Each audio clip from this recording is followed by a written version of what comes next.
ಕರ್ನಾಟಕದ ಎಲ್ಲ ಸ್ಪರ್ಧಾ ಮಿತ್ರರಿಗೆ ಶಿವ ಕ್ಲಾಸ್ ಕಾರ್ನರ್ ಯೂಟ್ಯೂಬ್ ಚಾನಲ್ಗೆ ಆತ್ಮೀಯವಾದಂತಹ ಸ್ವಾಗತ. ಸ್ನೇಹಿತರೆ, ಹಿಂದಿನ ಒಂದು ವಿಡಿಯೋದಲ್ಲಿ ಡಿಸೆಂಬರ್ 16ರ ಇವತ್ತಿನ ಒಂದು ಇಂಪಾರ್ಟೆಂಟ್ ಕರೆಂಟ್ ಅಫೇರ್ಸ್ ಗಳನ್ನ ನೋಡೋಣ.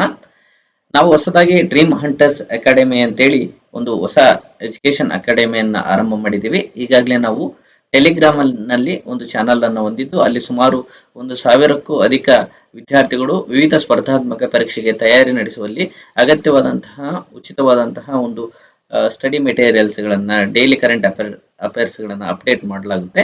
ಯಾರೆಲ್ಲ ಮೊದಲ ಬಾರಿಗೆ ನಮ್ಮ ಯೂಟ್ಯೂಬ್ ಚಾನಲ್ ಅನ್ನ ನೋಡ್ತಾ ಇದ್ರು ಸಬ್ಸ್ಕ್ರೈಬ್ ಮಾಡ್ಕೊಳ್ಳಿ. ಹಾಗೇನೆ ಈ ಒಂದು ವಿಡಿಯೋದ ಕೆಳಗೆ ನಾವು ಡಿಸ್ಕ್ರಿಪ್ಷನ್ ನಲ್ಲಿ ಡ್ರೀಮ್ ಹಂಟರ್ಸ್ ಅಕಾಡೆಮಿಯ ಟೆಲಿಗ್ರಾಮ್ ಚಾನಲ್ ನ ಲಿಂಕ್ ಅನ್ನ ಕೊಟ್ಟಿರ್ತೀವಿ. ಆ ಒಂದು ಲಿಂಕ್ ಮೂಲಕ ನೀವು ಡ್ರೀಮ್ ಹಂಟರ್ಸ್ ಅಕಾಡೆಮಿಯ ಅಧಿಕೃತ ಟೆಲಿಗ್ರಾಮ್ ಚಾನಲ್ಗೆ ನೀವು ಜಾಯಿನ್ ಆಗಿಬಿಟ್ಟು ಅಲ್ಲಿ ಹಲವಾರು ಎಕ್ಸಾಮ್ಗಳ ಮಾಹಿತಿಯನ್ನ, ಡೈಲಿ ಕರೆಂಟ್ ಅಫೇರ್ಸ್ ನ ಮಾಹಿತಿಯನ್ನ ನೀವು ಪಡ್ಕೊಳ್ತಾ ಹೋಗ್ಬೋದು. ಈ ಒಂದು ಡ್ರೀಮ್ ಹಂಟರ್ಸ್ ಅಕಾಡೆಮಿಯ ಮುಂಬರುವಂತಹ ಒಂದು ಧ್ಯೇಯ ಏನಾಗಿರುತ್ತೆ ಅಂದ್ರೆ, ಗ್ರಾಮೀಣ ಭಾಗದ, ಅದರಲ್ಲೂ ಕನ್ನಡ ಮಾಧ್ಯಮದಲ್ಲಿ PC, PSI, KS, IAS exam ಅನ್ನ ಕೂಡ ಪಾಸ್ ಮಾಡುವಲ್ಲಿ ಡ್ರೀಮ್ ಹಂಟರ್ಸ್ ಅಕಾಡೆಮಿ ಮುಂಬರುವ ದಿನಗಳಲ್ಲಿ ನವೀನವಾದಂತಹ ಉಪಕ್ರಮವನ್ನ ನಿಮಗೆಲ್ಲ ತರುತ್ತೆ ಅಂತೇಳಿ ಮಾಹಿತಿಯನ್ನ ನಿಮಗೆ ತಿಳಿಸುತ್ತಾ, ಸ್ನೇಹಿತರೆ, ಇವತ್ತಿನ ಒಂದು ಡ್ರೀಮ್ ಹಂಟರ್ಸ್ ಅಕಾಡೆಮಿಯ ವತಿಯಿಂದ ಕರೆಂಟ್ ಅಫೇರ್ಸ್ ನ ನಾವೆಲ್ಲ ನೋಡ್ತಾ ಇದ್ದೀವಿ. ಹಾಗೇನೆ ನಮ್ಮ ಶಿವ ಕ್ಲಾಸ್ ಕಾರ್ನರ್ ನ ಯೂಟ್ಯೂಬ್ ಚಾನಲ್ ಅನ್ನ ಮೊದಲಿಗೆ ಯಾರೆಲ್ಲ ನೋಡ್ತಾ ಇದ್ದೀರೋ ದಯವಿಟ್ಟು ಸಬ್ಸ್ಕ್ರೈಬ್ ಮಾಡ್ಕೊಳ್ಳಿ. ಹಾಗೇನೆ ಎಲ್ಲ ಈ ಒಂದು ವಿಡಿಯೋದ ಈ ಒಂದು ಕರೆಂಟ್ ಅಫೇರ್ಸ್ ನ ಡ್ರೀಮ್ ಹಂಟರ್ಸ್ ಅಕಾಡೆಮಿಯ ನೇತೃತ್ವದಲ್ಲಿ ನಡೀತಕ್ಕಂಥ ಉಚಿತ ಕರೆಂಟ್ ಅಫೇರ್ಸ್ ನ ಒಂದು ಇನಿಷಿಯೇಟಿವ್ ಅನ್ನ ಎಲ್ರಿಗೂ ತಲುಪಿಸುವಂತಹ ಜವಾಬ್ದಾರಿ ನಿಮ್ದಾಗಿರುತ್ತೆ. ಹಾಗಾಗಿ ಎಲ್ಲ ಸ್ನೇಹಿತರೊಂದಿಗೆ ಈ ವಿಡಿಯೋವನ್ನು ಶೇರ್ ಮಾಡಿ ಅಂತ ಹೇಳ್ತಾ, ಸ್ನೇಹಿತರೆ, ಇಂದಿನ ಒಂದು ವಿಡಿಯೋದ ವಿಶೇಷತೆ ಏನಾಗುತ್ತೆ, ಏನೇನು ಒಳಗೊಂಡಿರುತ್ತೆ ಅನ್ನೋದಾದ್ರೆ, ಸ್ನೇಹಿತರೆ, ಅಂತಾರಾಷ್ಟ್ರೀಯ ಘಟನೆಗಳು, ಇಂಟರ್ನ್ಯಾಷನಲ್ ನ್ಯೂಸ್ಗೆ ಸಂಬಂಧಪಟ್ಟಂತೆ ಮಾಹಿತಿ ಇರುತ್ತೆ.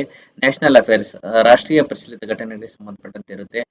ಬ್ಯಾಂಕಿಂಗ್ ನೇಮಕಾತಿಗಳು, ಅವಾರ್ಡ್ಸ್ ನ್ಯೂಸು, ಪ್ರಶಸ್ತಿಗಳು ಯಾವೆಲ್ಲ ಸುದ್ದಿಯಲ್ಲಿದ್ದಾವೆ, ಜೊತೆಗೆ ರಕ್ಷಣಾ ಒಂದು ನ್ಯೂಸ್ಗಳು, ಹಾಗೆಯೇ ಸ್ಪೋರ್ಟ್ಸ್ಗೆ ಸಂಬಂಧಪಟ್ಟಂತಹ ಒಂದು ಪ್ರಚಲಿತ ಘಟನೆಗಳು, science and technology, environment and ecology, ಹಾಗೆಯೇ ಸ್ಪೋರ್ಟ್ಸು, ಎಕನಾಮಿಕ್ ನ್ಯೂಸು, ಹೀಗೆ ಹಲವಾರು ವಿಧದಲ್ಲಿ ನಾವು ಇಂಪಾರ್ಟೆಂಟ್ ಕರೆಂಟ್ ಅಫೇರ್ಸ್ ಗಳನ್ನ ಪ್ರತಿದಿನ ನೀಡ್ತಾ ಹೋಗ್ತೀವಿ. ಹಾಗಾಗಿ ಯಾರೆಲ್ಲ ಮೊದಲ ಬಾರಿಗೆ ನಮ್ಮ ಯೂಟ್ಯೂಬ್ ಚಾನಲ್ ಅನ್ನು ನೋಡ್ತಾ ಇದ್ರು ದಯವಿಟ್ಟು ಸಬ್ಸ್ಕ್ರೈಬ್ ಮಾಡ್ಕೊಳ್ಳಿ. ಹಾಗೆಯೇ ಡ್ರೀಮ್ ಹಂಟರ್ಸ್ ಅಕಾಡೆಮಿಯ ಒಂದು ಟೆಲಿಗ್ರಾಮ್ಗೆ ಜಾಯ್ನ್ ಆಗಿರಿ ಅಂತ ಹೇಳ್ತಾ, ಸ್ನೇಹಿತರೆ, ಹಾಗೆಯೇ ನಾವು ಈಗಾಗಲೇ ನಮ್ಮ ಒಂದು ಶಿವ ಕ್ಲಾಸ್ ಕಾರ್ನರ್ನ ಲಿಂಕ್ ಯೂಟ್ಯೂಬ್ ನಲ್ಲಿ ಅಧಿಕೃತವಾಗಿದ್ದೀವಿ. ಹಾಗೆಯೇ ಇನ್ಸ್ಟಾಗ್ರಾಮ್ ನಲ್ಲಿ ಇದ್ದೀವಿ, ಫೇಸ್ಬುಕ್ ಅಲ್ಲಿ ಇದ್ದೀವಿ. ಹಾಗಾಗಿ ಅಲ್ಲೆಲ್ಲ ನೀವು ಈ ಒಂದು ಕೆಳಗೆ ನೀಡಿರ್ತಕ್ಕಂಥ ವೆಬ್ಸೈಟ್ ಲಿಂಕ್ಗಳ ಆಧಾರದ ಮೇಲೆ ನೀವು ಜಾಯ್ನ್ ಆಗಬಹುದಾಗಿದೆ.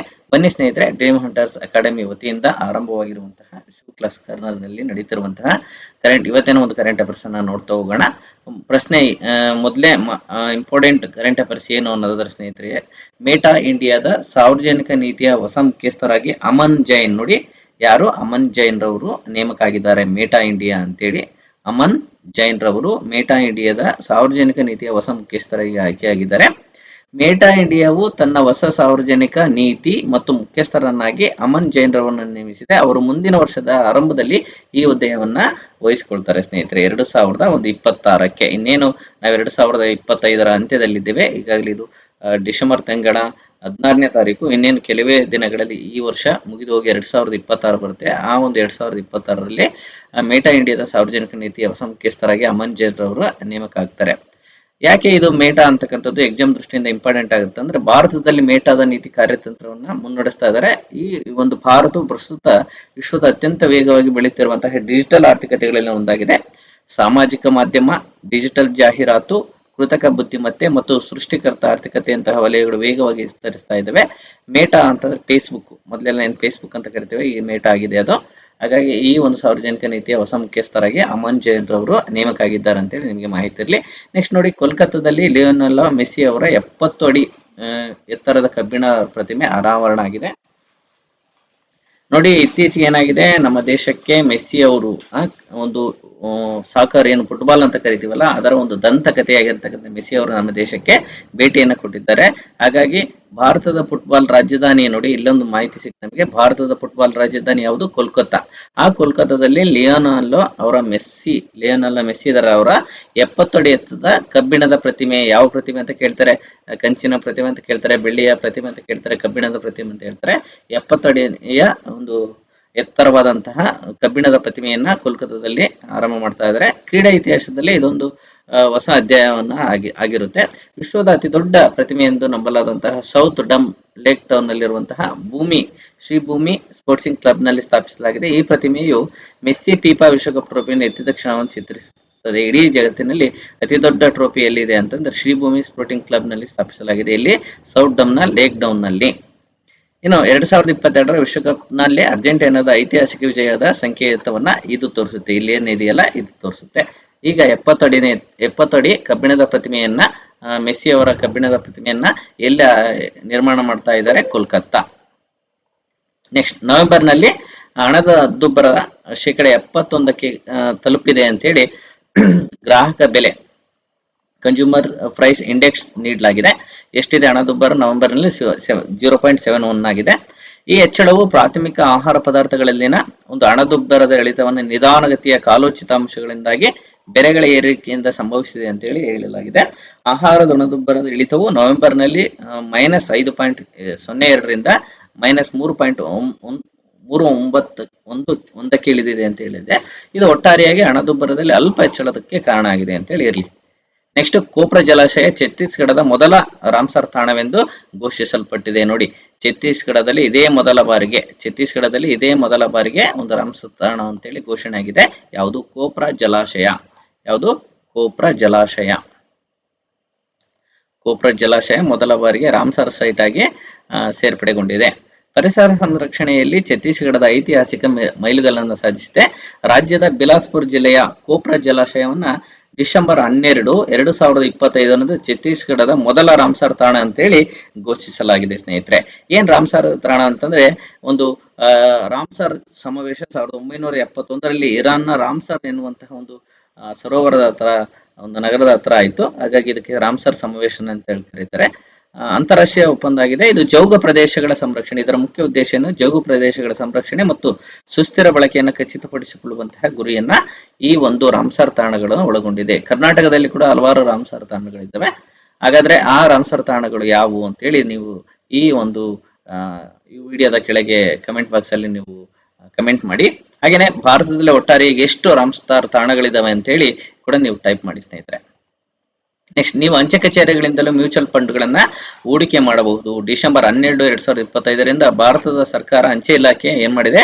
ಏಷ್ಯಾದ ಅತ್ಯಂತ ಹಳೆಯ ಷೇರು ವಿನಿಮಯ ಕೇಂದ್ರವಾದಂತಹ BSE ನಡುವೆ ಒಂದು ಮಹತ್ವದ ಒಪ್ಪಂದ ಆಗಿದೆ. ಇನ್ನು ಮುಂದೆ ನೀವು ಮ್ಯೂಚುವಲ್ ಫಂಡ್ಗಳ ಹೂಡಿಕೆಯನ್ನ ಅಂಚೆ ಕಚೇರಿಯಲ್ಲಿ ಕೂಡ ಮಾಡಬಹುದಾಗಿದೆ ಅನ್ನೋದು ನಿಮಗೆ ಗೊತ್ತಿಲ್ಲ ಸ್ನೇಹಿತರೆ. ನೆಕ್ಸ್ಟ್ ನೋಡಿ, ಕೇಂದ್ರ ಸರ್ಕಾರವು ಕಲ್ಲಿದ್ದಲು ಸೇತು ವಿಂಡೋವನ್ನು ಅನುಮೋದಿಸಿದೆ.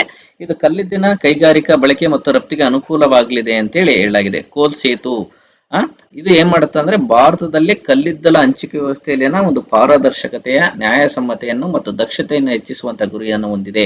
ಕೋಲ್ ಸೇತುನ ಮುಖ್ಯ ಉದ್ದೇಶ ಏನಾಗಿದೆ? ಕಲ್ಲಿದ್ದಲು ಹಂಚಿಕೆ ಇದೆಯಲ್ಲ, ಅದರ ಒಂದು ಪಾರದರ್ಶಕ ಟ್ರಾನ್ಸ್ಪರೆನ್ಷನ್ಸ್ ಮತ್ತೆ ನ್ಯಾಯಸಮ್ಮತೆಯನ್ನು ಮತ್ತು ಅದರ ಒಂದು ದಕ್ಷತೆಯನ್ನು ಹೆಚ್ಚಿಸುವಂತ ಗುರಿಯನ್ನ ಕೋಲ್ ಸೇತು ಹೊಂದಿದೆ ಅನ್ನೋದು ನಿಮ್ಗೆ ಗೊತ್ತಿರಲಿ ಸ್ನೇಹಿತರೆ. ಇನ್ನು PNB ಹೌಸಿಂಗ್ ಫೈನಾನ್ಸ್ ಹೊಸ MD ಆಗಿ CEO ಆಗಿ ಅಜಯ್ ಕುಮಾರ್ ಶುಕ್ಲಾರ್ ಅವರು ನೇಮಕಗೊಂಡಿದ್ದಾರೆ. PNB ಹೌಸಿಂಗ್ ಲಿಮಿಟೆಡ್ ತನ್ನ ಹೊಸ ನಿರ್ದೇಶಕ MD ಮುಖ್ಯ ಕಾರ್ಯನಿರ್ವಾಹಕ ಅಧಿಕಾರಿಯನ್ನಾಗಿ ಅಜಯ್ ಕುಮಾರ್ ಶುಕ್ಲಾ ಅವರವರನ್ನ ನೇಮಕಾತಿ ಡಿಸೆಂಬರ್ 18, 2025ರಂದು ಇವರು ತಮ್ಮ ಅಧಿಕಾರವನ್ನ ಸ್ವೀಕರಿಸಲಿದ್ದಾರೆ. ನೋಡಿ, ಇನ್ನೊಂದು ಮೋಸ್ಟ್ ಇಂಪಾರ್ಟೆಂಟ್ ಏನಂದ್ರೆ ವಿಜಯ ದಿನ ಅಂತೇಳಿ ಆಚರಣೆ ಮಾಡ್ತೀವಿ ಇವತ್ತು. ಡಿಸೆಂಬರ್ 16, 1971ರಲ್ಲಿ ಏನಾಗುತ್ತೆ? ಇಂಡೋ ಪಾಕ್ ಯುದ್ಧದಲ್ಲಿ ಭಾರತವು ಒಂದು ಐತಿಹಾಸಿಕವಾದಂತಹ ಒಂದು ವಿಜಯವನ್ನ ಸಾಧಿಸುತ್ತೆ. ಅಂದಿನಿಂದ ಪ್ರತಿ ವರ್ಷ ಏನ್ ಮಾಡ್ತಾರೆ? ಡಿಸೆಂಬರ್ 16ರಂದು ಏನ್ ಮಾಡ್ತಾರೆ? ವಿಜಯ ದಿವಸ ಅಂತೇಳಿ ಪ್ರತಿದಿನ ನಾವು ಸೆಲೆಬ್ರೇಷನ್ ಅನ್ನ ಮಾಡ್ತೀವಿ. ಈ ದಿನವು ಭಾರತೀಯ ಸಶಸ್ತ್ರ ಪಡೆಗಳ ಒಂದು ಧೈರ್ಯ, ಕಾರ್ಯತಂತ್ರದ ಪರಾಕ್ರಮ, ಮಾನವೀಯ ಮೌಲ್ಯಗಳನ್ನು ಗೌರವಿಸುತ್ತೆ.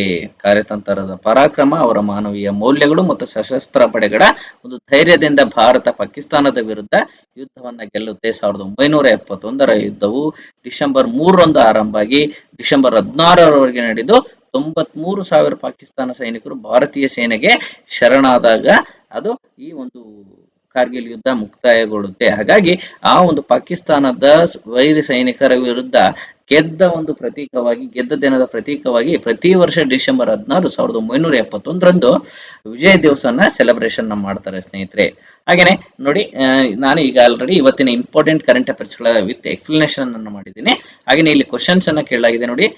ನೀವು ಮೇಟಾ ಇಂಡಿಯಾದ ಹೊಸ ಸಾರ್ವಜನಿಕ ನೀತಿಯ ಮುಖ್ಯಸ್ಥರಾಗಿ ಯಾರನ್ನು ನೇಮಿಸಲಾಗಿದೆ, ಇಲ್ಲೆಲ್ಲ ಆಪ್ಷನ್ಸ್ ಎಲ್ಲ ಕೊಡಲಾಗಿದೆ. The right answer Aman Jain.